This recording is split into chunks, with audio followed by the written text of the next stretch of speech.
Hi, everyone. Welcome to another KE Report webinar. I am your host, Cory Fleck.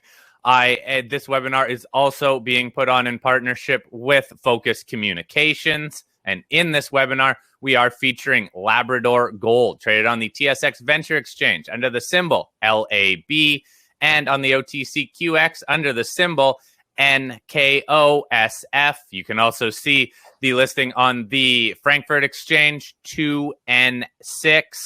Now we are joined by the president and CEO, Roger Moss. Just as a quick little recap here, Labrador Gold is focused in Newfoundland on the Kingsway project.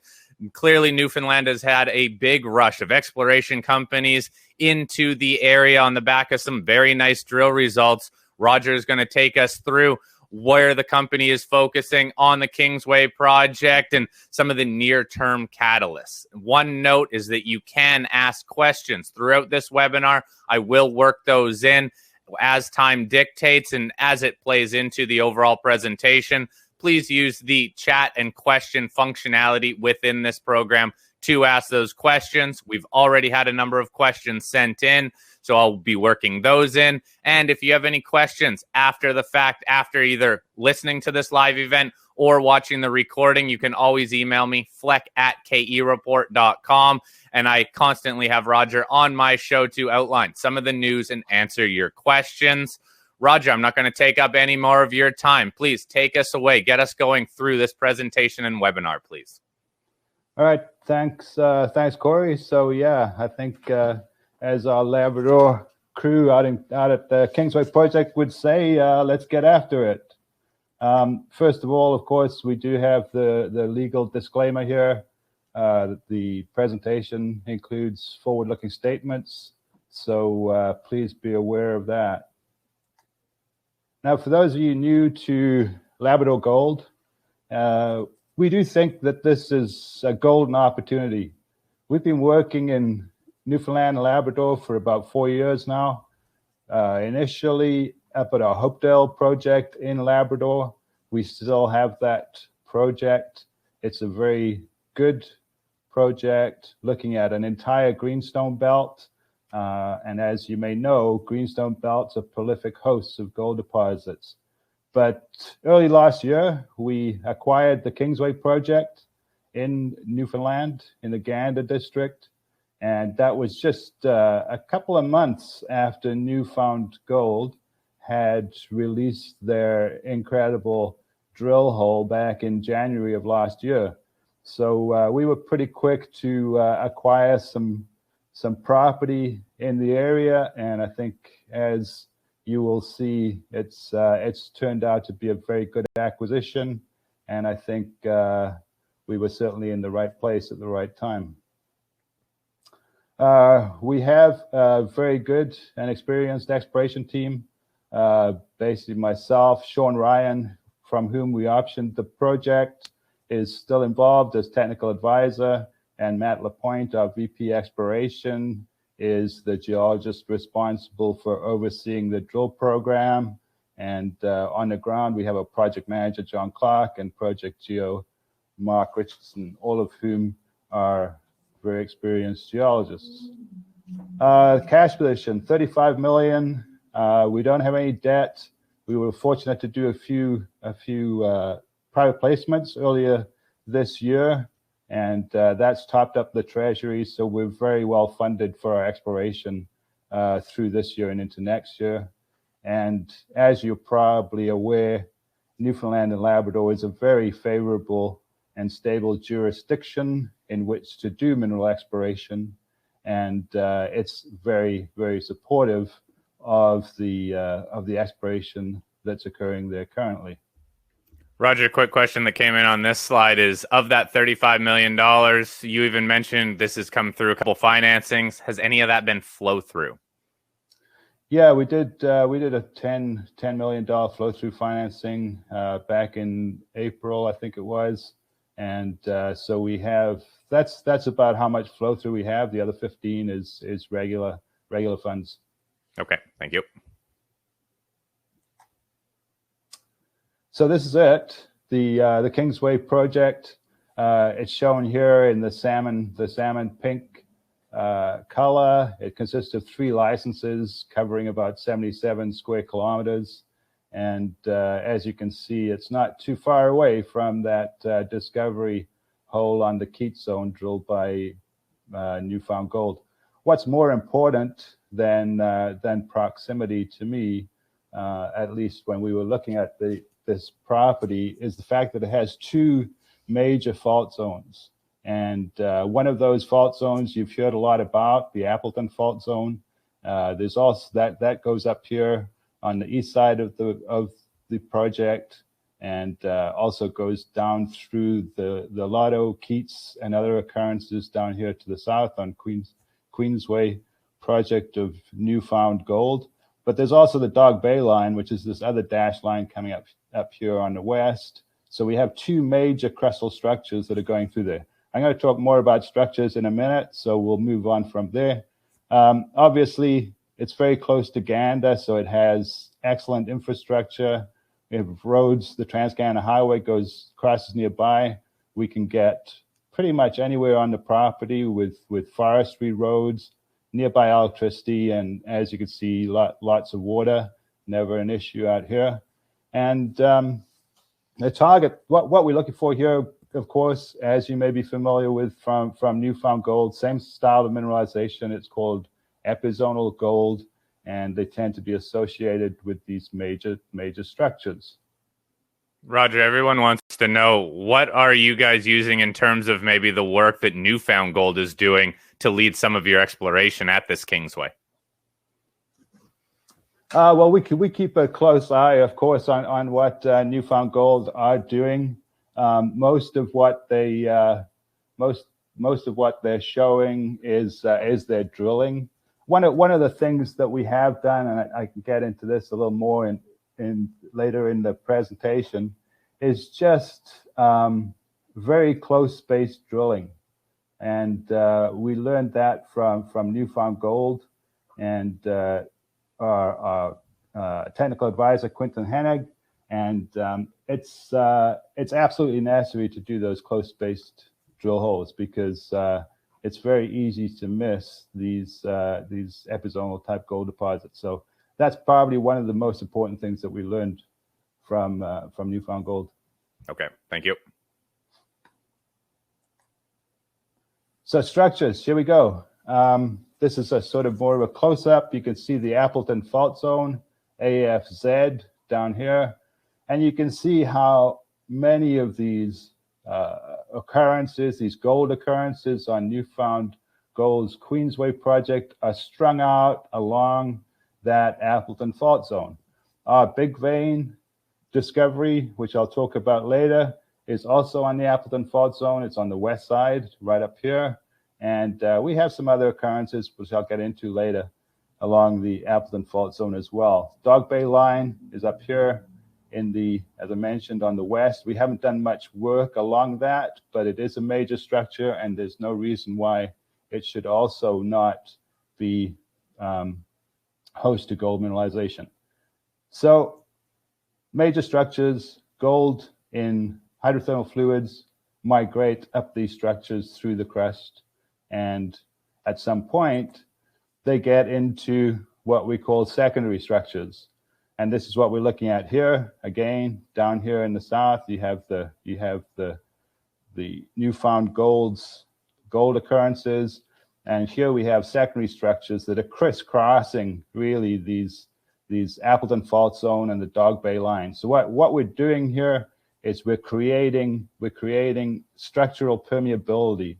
So the gold in solution has the ability to move through the rock to its eventual site of deposition. And finally, we've got third order structures that you can see the map is becoming quite messy, but these are the kinds of situations we like to see as geologists and explorationists, because we know that we have intersecting structures. It's a perfect place to find gold mineralization. And you can see just down here on Newfound Gold's area, you've got most of these occurrences along the Appleton Fault Zone, where there are cross-cutting structures. So if you go up further north, you follow the Appleton Fault Zone through the Kingsway project, and you can see very similar cross-cutting structures. So those would be natural targets for us to explore. Okay. Roger, if you want to highlight anything or draw anything on these slides, please just let me know, and I'll bring up the drawing tools for you as well so everyone can follow along. Oh, yeah, right. Yeah, I could. Yeah, I think I know how to do that, but we'll try it in a minute. Sure. So moving on, let me just go back for a sec. So this is the property outlined here, the structure of the Appleton Fault Zone. So this is where Big Vein is. So we're going to zoom into an area somewhere around here now. And this license that we're looking at is the southernmost of the 3 licenses. So the closest to the Queensway project. And this is what we've called the Quartz vein corridor. When we were doing our prospecting and mapping, rock sampling last year, the geos were out and following up on soil samples that we'd taken, and there is a very good soil anomaly coming through here, which is the sort of, there's a cartoon. These let me see. I'm going to try this. Here, I'll fire up that board for you. Okay. Yeah, there you go. So, oh, it's gone. There you go. So these orange areas in here are sort of outlines of gold in soil anomalies. And so our geologists were looking along here, following up these anomalies down through here, and they kept finding quartz veins, either subcrop or float, in some cases outcrop, but it wasn't consistent all the way through. It was intermittent. So we basically called it a quartz vein corridor because all the way through there we had indications of quartz veins, and even though it wasn't one massive quartz vein, but there was definitely indications of quartz veins all along that 7.5 kilometer stretch. So that was good.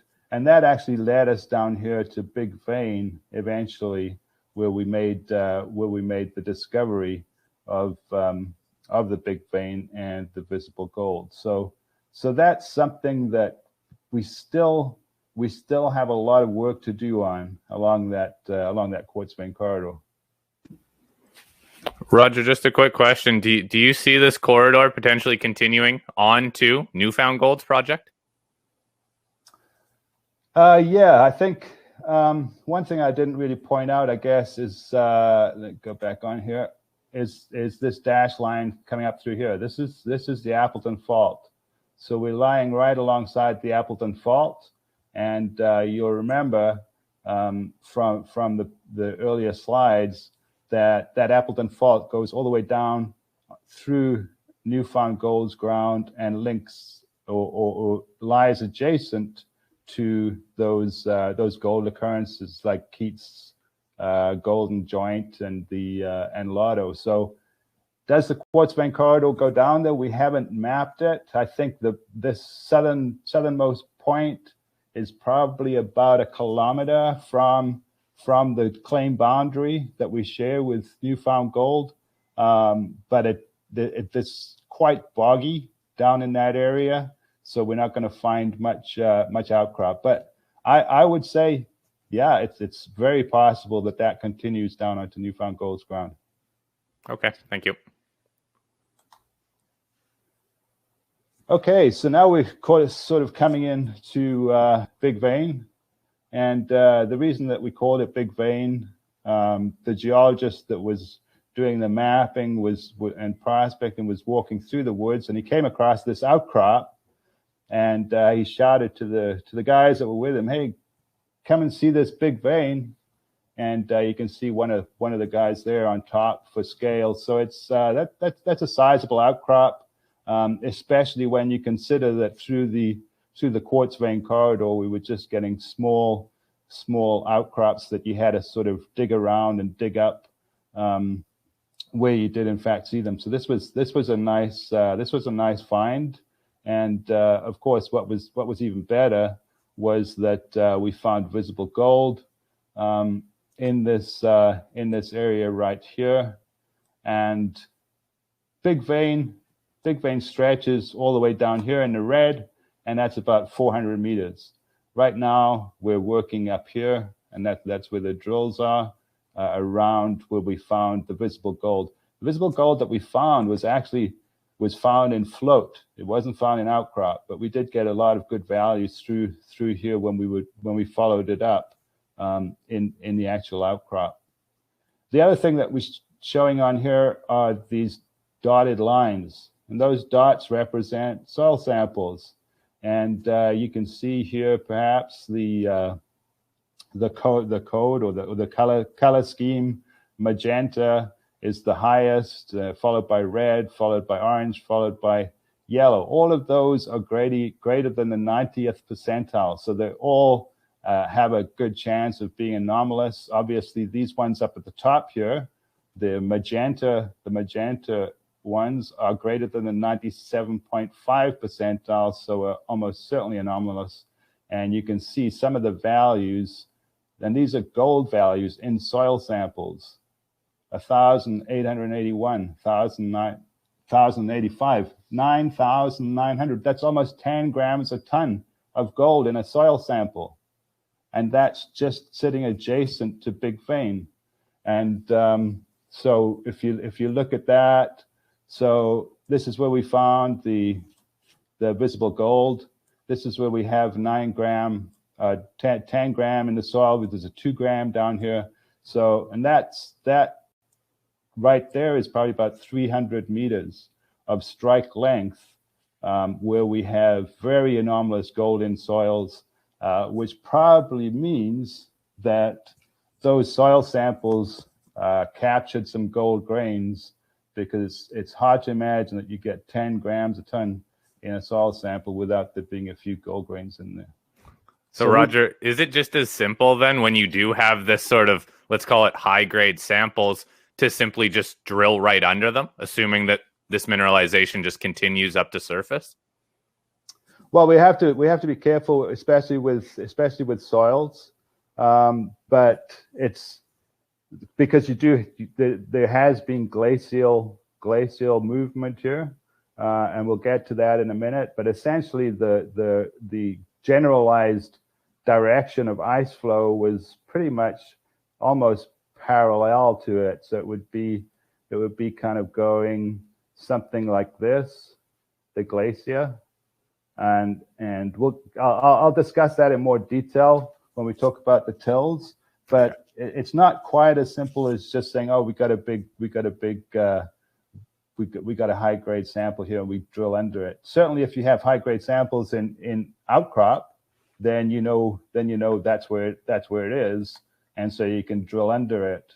And but when you're dealing with superficial material like soils and tills, it's a little bit, and even boulders of rock, it's a little trickier to say we can just drill under it. Yeah, that's fair. So this is that boulder we found last October, when we were just after we found Big Vein. This was lying adjacent to Big Vein, and you can see the circles on here, like these here. You can't see the gold veins, the gold grains in there very well, because they are very small. They're very fine grained gold. You probably have a better chance of seeing it if I turn that off. But you can see there are quite a few of them.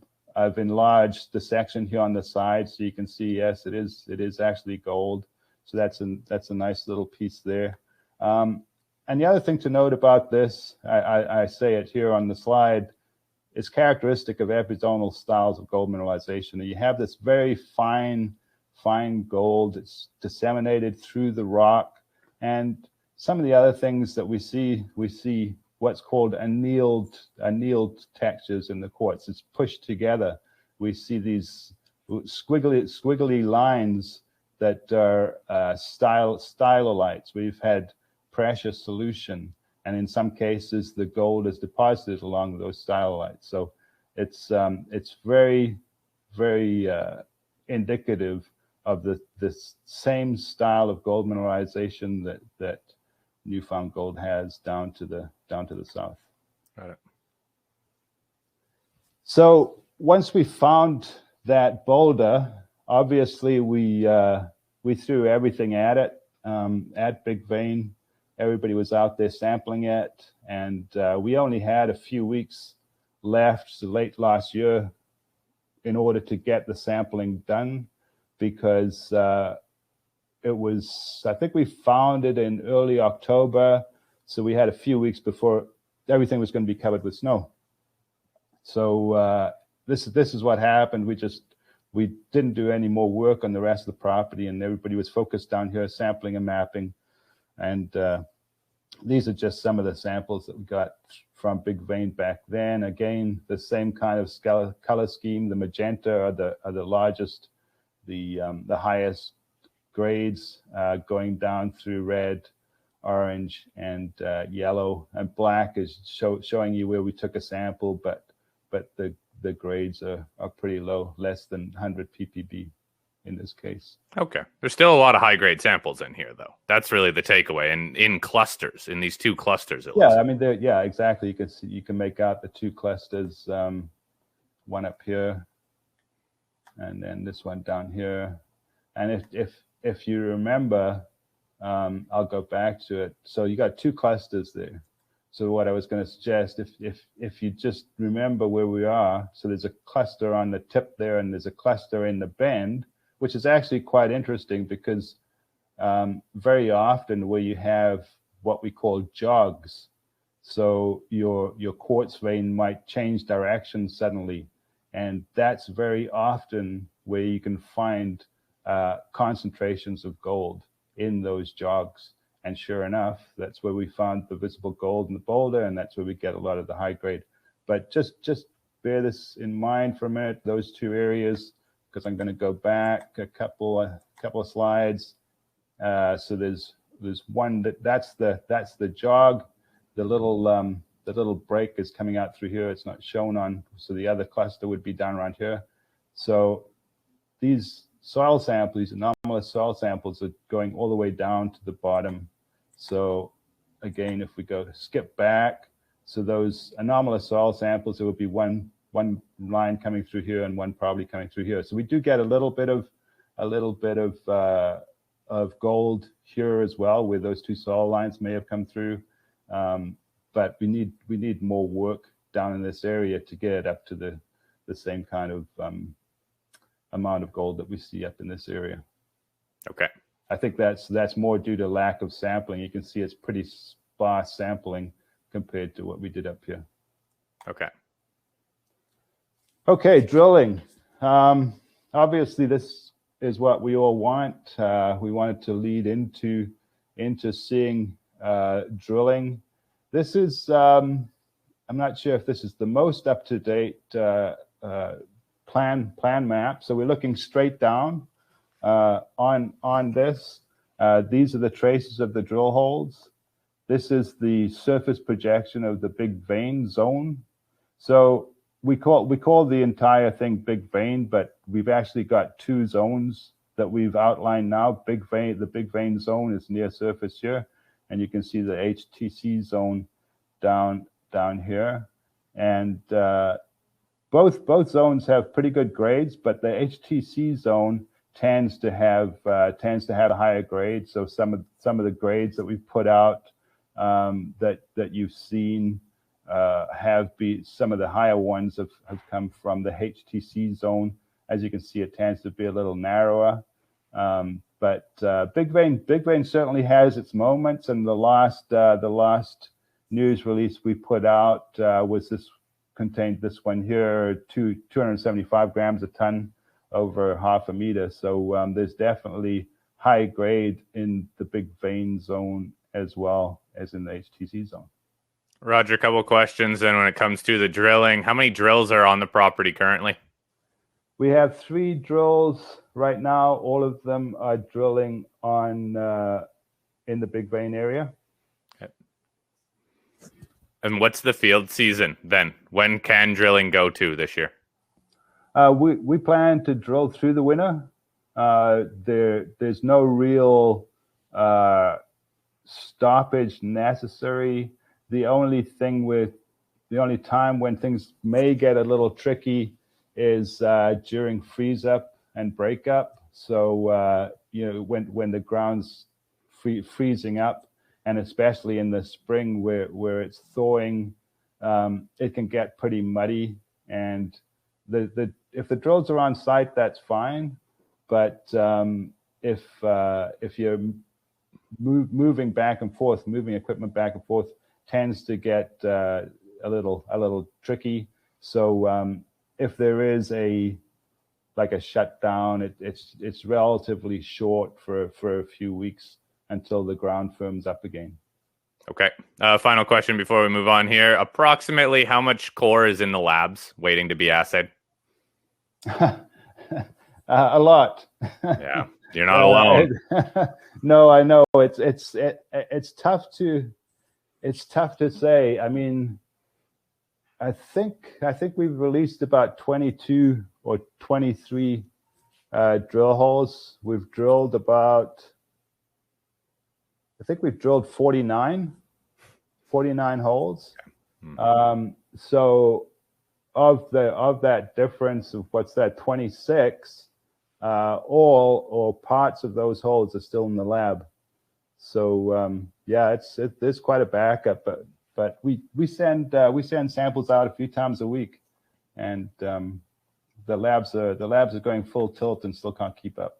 Okay. Now, is this delay in the return of the assay labs, is that impeding your guys drilling at all, or is this target defined enough that you're not necessarily needing these results to follow up on them? Yeah, I think we're getting to the point now where we're defining it well enough to keep drilling. We also have in the core shack, we have PXRF. So we do take regular XRF readings of the core. Now that doesn't give us any indication of how much gold there might be, but it does give us, tell us if there are anomalous readings of arsenic or antimony, for example. And both of those are good pathfinders for the gold in this area.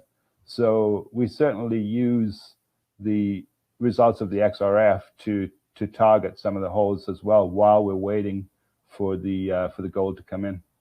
Okay, perfect. Thank you, Roger. Okay. And this is a bit more. So this is a long section. So now we're looking like from the side and along strike. So you can see the southwest down here. So that would be going down towards Newfound Gold's land, and then up to the northeast, further along up on the Quartz vein corridor. So you can see here. There's a trend. Here we go. I keep forgetting I can use this. It's coming down something like this. This is the big vein zone, and then you can see some of these. The black diamonds are where we're still waiting for assays from these holes, and here are some of the intersections. This was the big one. The 276 grams ton. Most of the others in big vein can be lower grade, but they go over a fair distance, 30 to 40 meters in some cases, and I think that's fairly typical of these kinds of deposits. You can get really high grade intersections with surrounded by lower grade but longer intersections. So that's the long section of big vein. Like I said, looking at it end on, and the next one is the HTC zone. Again, here we're getting better grades, and again we can look at a similar kind of plunge coming down here like this, and you can see we're targeting down plunge like these guys down here are targeting deeper down. We've got if you follow this up, there's possible surface outcrop up here, which we've looked at, and we have found quartz veins up there. We're not sure that it's the and we don't have assays from them yet, but there's the potential that this actually goes up to surface up there. So do you have one rig right now targeting this down plunge mineralization? Yeah, so we've got two rigs that are focused sort of in, say, in this area, and then the other rig would be doing holes off to the side, and looking at the down plunge extensions. Yeah. Okay, thank you. All right, so we're getting into, if you followed our story much, you've probably seen some of the pictures here. This is just one of the samples. I think this may have been the the highest grade sample that we had. You can't see the grains of gold, I don't think, but they're within the red circles. And then this comes from this piece of core here. You can see quartz veining.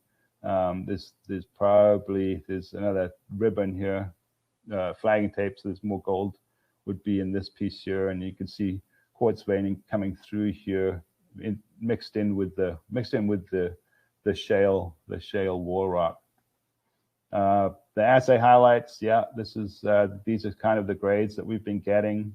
The grades are good. We'd prefer to be seeing larger intersections, obviously. That's part of the downside of being next to a monster, is that the expectations are pretty big, and we're aware that people are looking for those large high grade intersections. So hopefully we'll be able to deliver.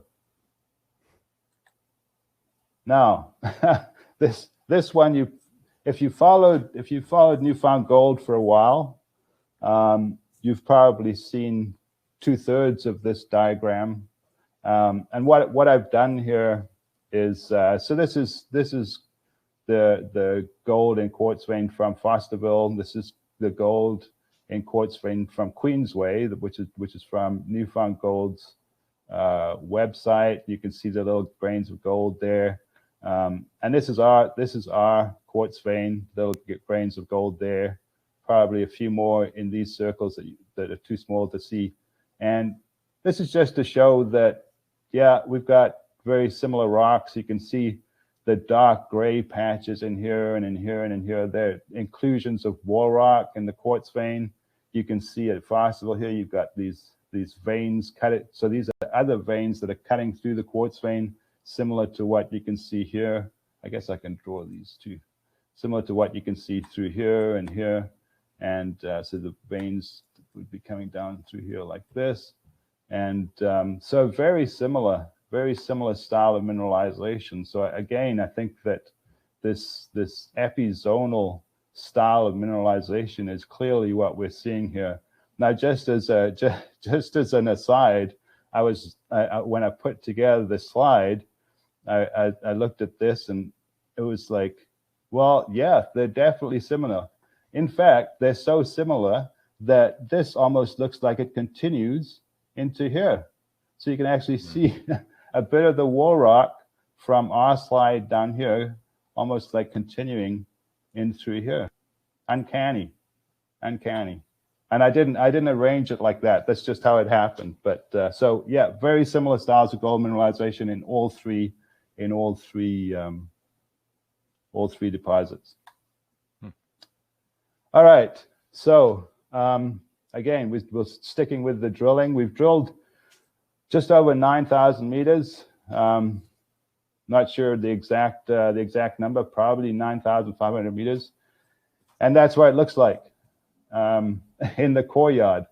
So we've already pretty much filled our core yard. We can't get enough racks to rack the core, so they're sitting on pallets.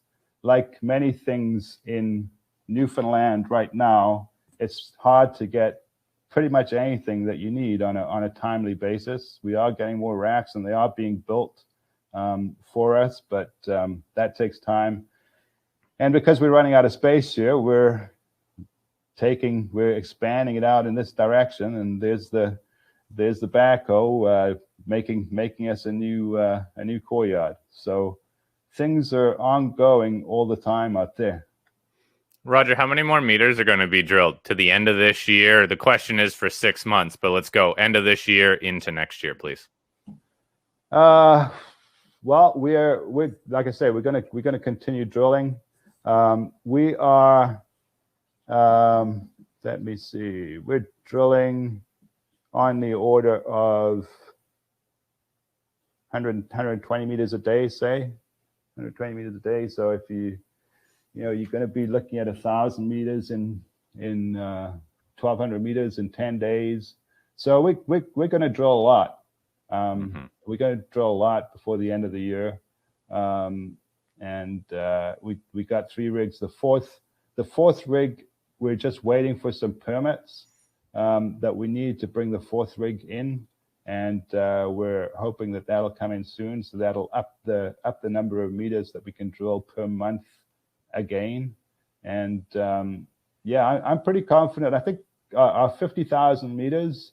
I think we'll be getting through that sort of late winter, early spring next year. Okay. At our current rate. Okay. Now, Roger, this slide we have a number of questions on, so I'll let you run through it, and then let's leave it here while we talk about it, please. Okay. Yeah. Well,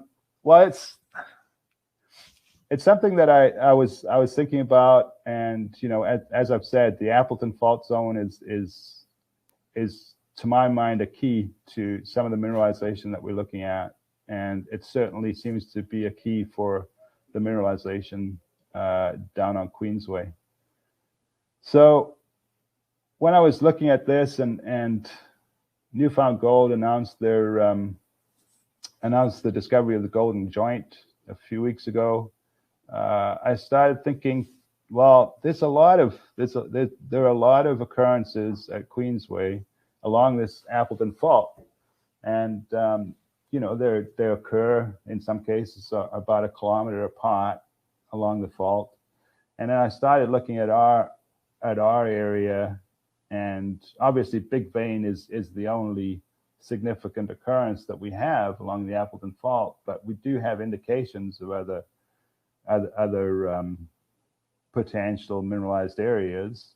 And on this slide, I've shown a few. So we have the 16 gram per ton gold in a rock sample. It's actually flowed as well, about 1 kilometer down to the southwest of Big Vein. That hasn't been followed up. It's a bit boggy down there as well. So we've got a lot more work to do to upgrade that to the point where it would be a legitimate drill target. And then just up here, these from last year's till sampling, we found a sample that came back with 165 grains of gold. And as you can see, or you would see if the whiteboard wasn't on, it's about 95% pristine grains. And then up here, we've got another 45 grains of gold in till, and we've also got somewhere near there 1 gram a ton gold in rock sample. So put together, and it's not hard to imagine that we could have certainly more than just Big Vein as an occurrence along this Appleton Fault Zone. And I think the next slide will indicate that as well. But yeah, let's talk about this slide. That's what I wanted to say, but happy to answer questions. A couple questions that have come in then. Clearly this Appleton Fault area, or the Appleton Fault, big target generation coming from that. The lab gold target, Big Vein especially, on the western side of this fault. A lot of the targets that Newfound Gold is drilling are on the eastern side of this fault. Can you provide any more color why this might be? What are your thoughts on this? Well, we haven't really looked in any detail on the eastern side of the fault. And part of the reason for that is that when we found the Big Vein and the visible gold in the quartz vein boulders, that's where we put all our efforts. And as you can see, we're still putting our effort there with the drilling campaign. Now, that's not to say that we haven't done work elsewhere, and also on the eastern side of the fault. It's just not to the stage where we are. It's not to the stage where we have targets that we can take to the next level, and certainly not to the drilling stage. One of the things that's interesting, and talking to Denis Laviolette, especially from Newfound Gold, they tend to find that on the eastern side of the fault, they get a little more coarser grained sedimentary rocks like sandstones, and mixed in with the shales, and they seem to find the higher grades of gold very close to where those sandstones occur. So, and apparently they don't see those coarser grained rocks on the east side of the Alpine Fault Zone for some reason. But where we're drilling up at Big Vein, we get those coarser grained sandstone units on the east side of the fault. So whether it's the east side or the west side, I don't think it makes that much of a difference. The sandstones certainly do seem to play a role, and it could just be the geological contrast, the contrast in the density, the porosity between the sandstones and the shales that trap the gold somehow. We're not exactly sure, but the sandstones play a role, and we have them on the west side. So, and they're associated with gold on the west side. So again, it's very similar to what Newfound Gold is seeing. Obviously, we don't see the large intersections that they have announced. So but you are still seeing the high grade results too. Exactly. On top of this, then, what about additional targets that you're generating? Any that you consider high priority or at least next priority? Yeah, absolutely. I think some of those gold grains in till samples are high priority. If you don't have any other questions, maybe we can go to the next slide, which shows the one more that I just want to outline on here, and this is just breaking news from today that Newfound Gold mentioned they found a new zone called Zone 36, 700 meters north of the Lotto Zone. This listener is asking, how far would that be, the Zone 36 from Lab's property boundary? It looks here, since it's about 2 kilometers, the Lotto Zone, to your property boundary, maybe conservatively say 1.3 kilometers. Do you know anything about the news that broke today out of Newfound Gold? I had a quick look at it, and in fact, I think that they were finding some of the gold mineralization on the west side of the Alpine Fault as well. Okay. So that was interesting, and it's always good to see them getting closer to the property boundary, and I think that that really sort of increases the likelihood that there's more to be found along the Appleton Fault, both on their ground and going up onto our ground. Yeah. Okay. Very interesting. That especially it happened on the west side of the fault as well. But thank you. Let's move on then. You're welcome. All right. So this is a sort of one of the I think we put this news release out last week.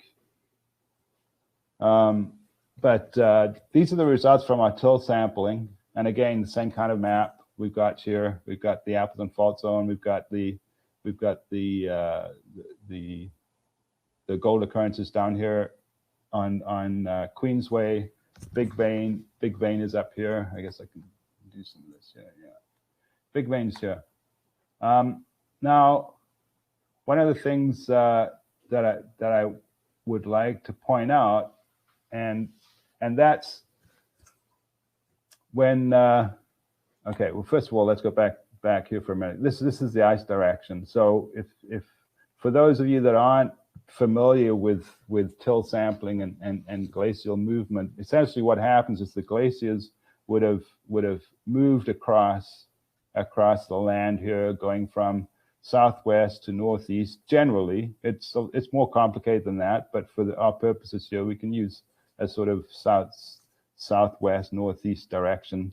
And as they go, they scrape the rock underneath it, the rock surface, and they entrain those rock particles and anything else that comes up. And even you can get boulders the size of houses that ride on top of these glaciers.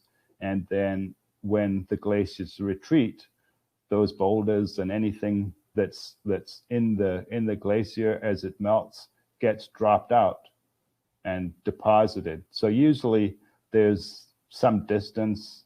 I'm sure most of you would be familiar with glacial erratics, with these big boulders that seem to appear in the middle of nowhere, and you have no idea where they came from. Well, that's left over from glaciers. Now, what we're looking at here is nothing as grand as that, but we're looking at gold grains, and so the same thing happens. And the important thing about gold grains, and why this to me is very exciting, is that the gold grains can either be pristine or modified or reshaped. And if they're pristine, it means they're very close to the source, 100 meters or so from the source, say. If they're modified a little bit further, say half a kilometer, and if they're reshaped, they can be kilometers away from the source. And the reason that you can sort of estimate how far from the source they are is that gold, as you know, it's very malleable, it's very soft. So if it travels very far, all these points on these gold grains, which are the pristine gold grains, would be rounded and bent. You wouldn't see any pointy areas on these grains. They would be rounded in. So we know that these gold grains came from very close to the source.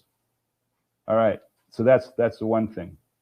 The other thing is we had a sample at Big Vein, contained 165 grains. I think about 90% of them were pristine, so similar to this.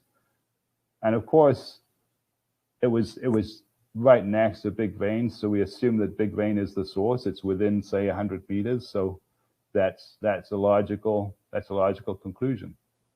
I already mentioned the 165 grain sample we had up here with about 90% pristine grains, but last week we also announced this sample over here, which had 311 gold grains, and something like 95% of them were pristine, and that's where these gold grains are from that sample.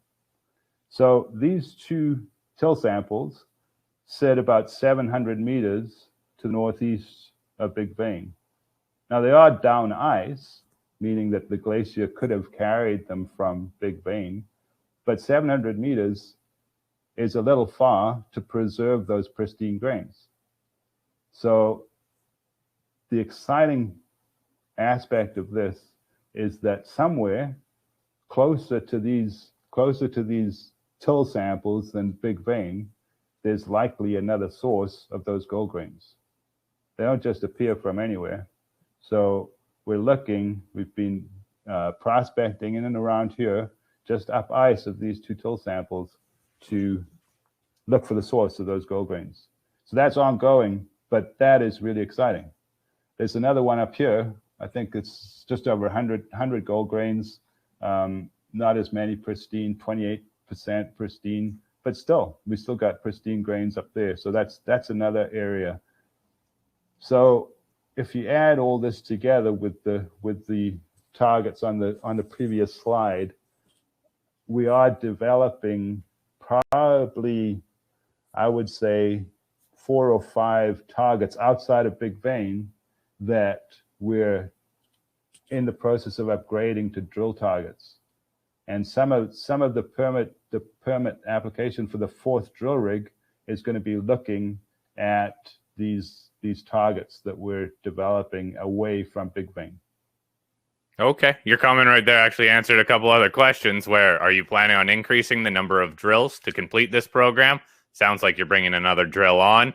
What about that timing? When do you think you would be able to drill some of these newer or secondary targets? By the end of the year? Yeah, definitely by the end of the year. Like I said, we have a permit application in. I think we put it in a month, 5 weeks ago. So we should be getting some feedback on it pretty soon. And we're very fortunate. We have very good relationship with our drillers, and because as you probably are aware, drills are not easy to come by. But once we get that permit, we should be able to mobilize the drill pretty soon after that. Okay. All right. So this is this is going even further, and some of these targets will be ones that I've already discussed. For example, this one here, and one down here. But there are also others that are probably not quite as that are more conceptual, if you like, and that would include this area down here. What these areas in the yellow circles show are where we have these intersections of different structures, either with the Appleton Fault Zone or intersections of third order and second order structures, along with anomalous geochemistry, gold, antimony, and arsenic, and that could be in soil or till. And so these are other areas that we've been looking at, and there are a few more up here. So I think what I like, the way I like to show this is that yes, we're focused on big vein right here with the drilling, but we're not just resting on our laurels and just poking holes in big vein. We're continuously developing other areas on the project to get them to the drill ready state. And as I mentioned, this one, and this one are probably the most likely early candidates for drilling, and these two are lagging behind at this point. But we will be doing more work on both of these, and we've done quite a bit of work on them already this year. And we're waiting for some sample results, not surprisingly.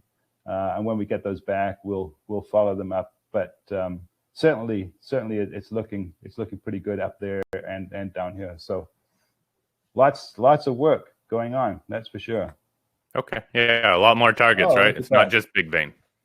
No, exactly. All right. So I wanted to put this up here just to show, like, this is one of our geos prepping our core samples to send out to the lab. Like I said, we get these samples sent out a few times a week, loading them up on the truck. And this is a lab.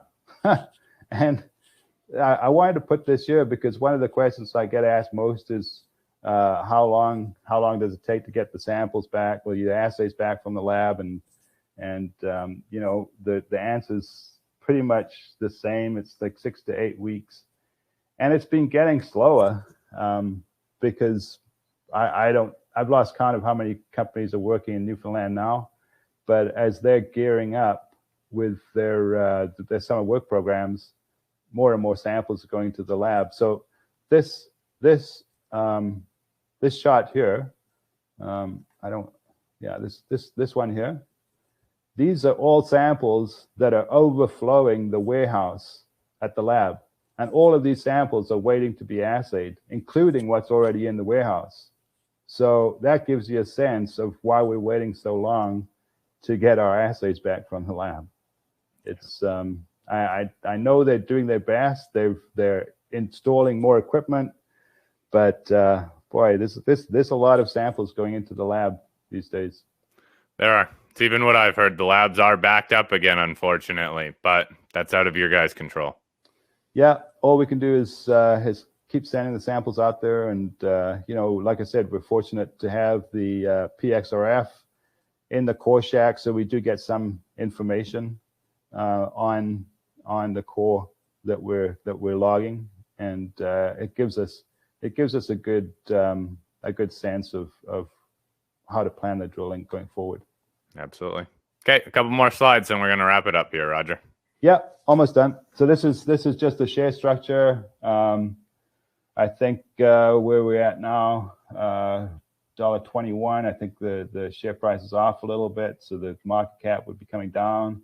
But we have just over 150 million shares out, about 200 million fully diluted, as I mentioned earlier, cash, 35 million. Our largest shareholder is Eric Sprott. No surprise, as he is probably the largest shareholder of most junior mining companies working in Newfoundland. And we also have Palisades Gold Corp, just under 10%, Newfound Gold, who took part in the private placements with Eric. They're at about 8.3%, and Crescat Capital is in there at about 5.9%. What about those warrants, Roger? What's the exercise price? How long are they still out? The exercise price ranges from 30 cents to $1.02. The 30 cents warrants are good until July of next year. There's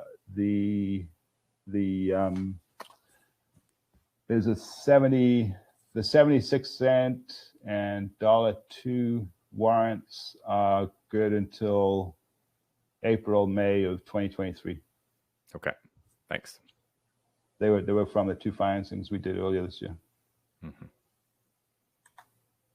Yeah, so actually, there you go. I think the one of the things that I say with Newfoundland and Labrador being a good jurisdiction and very supportive, they even help finance mineral exploration in the province. So we gotta thank them for that, and being as supportive as they are. And that's all the contact information that you need. And I think one of the things that I would, if you're interested in keeping up with what we're doing, obviously you can go to the website. We try and keep that up to date, but check the Twitter feed at Lab Gold Corp. We post a lot of things on Twitter that don't make it into news releases or onto the website, and also the YouTube channel. A lot of videos are on the new YouTube channel, videos that we make ourselves that give you an idea of what we're doing in the field. So we've had people come out the field and shoot some videos for us, and that's just to give people an understanding of what we're actually doing out in the field, and kind of puts a little color on the results and the news releases and things like that. All right. One other note, there's Roger's email address. You can also email me, fleck@kereport.com. Roger, before I let you get out of here, there are two questions that came in really early, talking more big picture plans. I'm going to combine them into one here, so address it as best you can. But in terms of A, what is the long-term strategy for the company? And what's the value proposition for Labrador Gold, say, over some of the other Newfoundland explorers? Okay, so well, let's go with the value proposition first. I think we were in a very favorable position, being able to acquire the Kingsway project when we did. It was back, as I said, back in March of last year, and just a couple of months after Newfound Gold announced their discovery. And I think part of that had to do with our relationship with Sean Ryan, who we had been working with for the past 2 years, and so we knew each other quite well. And when it came time to acquire his project, I mean, he knew that we would do the exploration that we needed to do, and do it in a good manner. So that was one thing. I think we were early in the game, getting out to Newfoundland to work. We were on the ground by the end of July, pretty much as soon as we could after the COVID. Everybody had figured out what kind of COVID protocols they wanted to use.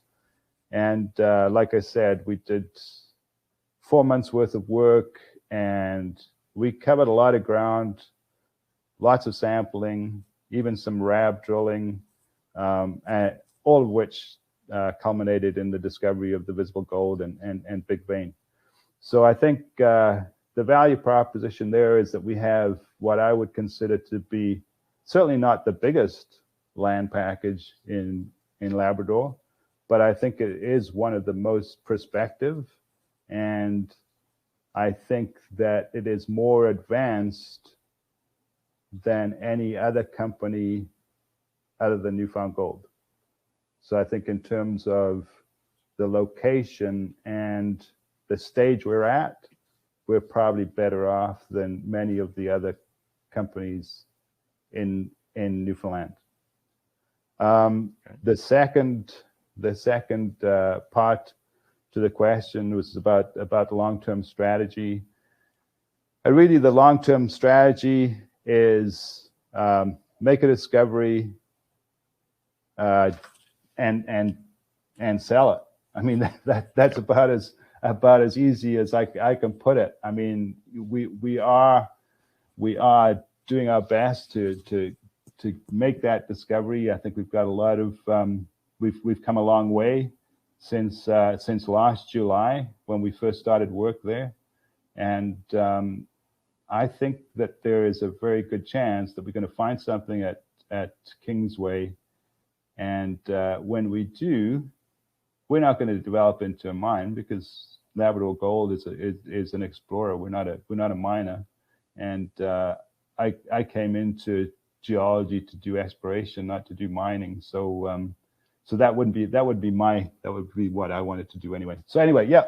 So let's discover something and see if someone will buy it off us. Okay, there you go. Hey, Roger, thank you for your time, everybody. Thank you for sending in your questions. We didn't quite get to all of them, but I'll add them to a list of questions, and I will be sure to bring them up with Roger next time I have him on my show. I hope you all enjoyed this webinar. The replay will be available to everybody. And again, send us your questions. You can email Roger right there in front of you. You have my email address, fleck@kereport.com. Happy to address any of your questions. Roger, really appreciate your time. Thank you again. Yeah, thanks for hosting, Cory. It's great.